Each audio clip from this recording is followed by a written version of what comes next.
नाशिकमध्ये जमिनीच्या वादामधून लहान भावाकडून मोठ्या भावावर जबर मारहाण करण्यात आलेली आहे। नांगरणी सुरू असताना हा ट्रॅक्टर पेटवून दिल्याचंही कळतंय आणि मारहाण सोडवायला गेलेल्या पत्नी आणि मुलाला जबर मारहाण करण्यात आली आहे। नाशिकमध्ये ही घटना घडली आणि ही सगळी घटना मोबाईलमध्ये कैद झाल्याचंही पाहायला मिळतंय। बातमी पाहतोय नाशिकमधून आणि ही मारहाण होताना आपण या फोनमध्ये मोबाईलच्या दृश्यांमार्फत पाहतोय।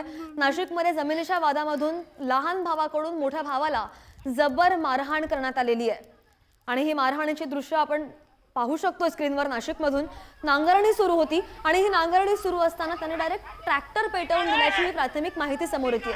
बरं, मारहाण सोडवायला गेलेल्या पत्नीला आणि मुलाला सुद्धा त्याने जबर मारहाण केलेली आहे आणि नाशिकमधील घटना मोबाईलमध्ये कैद झाल्याचं दिसतंय। दोन दृश्य ही पाहतोय आपण, ट्रॅक्टर पेटवून दिल्याची ही दृश्य आणि एका दृश्यांमध्ये आपण पाहतोय कशा प्रकारे ही मारहाण होतीये। ही सगळी घटना कॅमेरामध्ये चित्रित झालेली आहे मोबाईलच्या आणि तीच ही दृश्य आपण पाहतोय नाशिकमधून।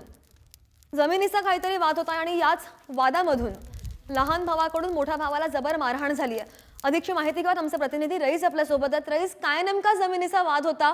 ही दृश्य आपण पाहतोय जबर मारहाणीची आणि दुसरीकडे ट्रॅक्टर सुद्धा पेटवल्याची।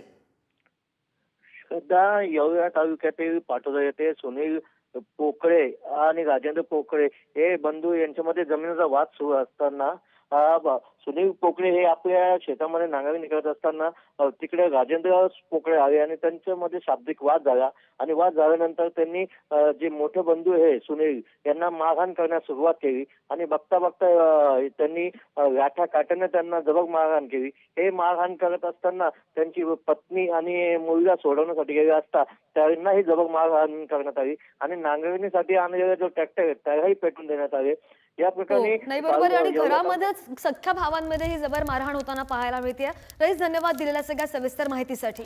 जमिनीचा वाद होता आणि या जमिनीच्या वादामुळे या सख्ख्या भावांची मारहाण आपण पाहतोय।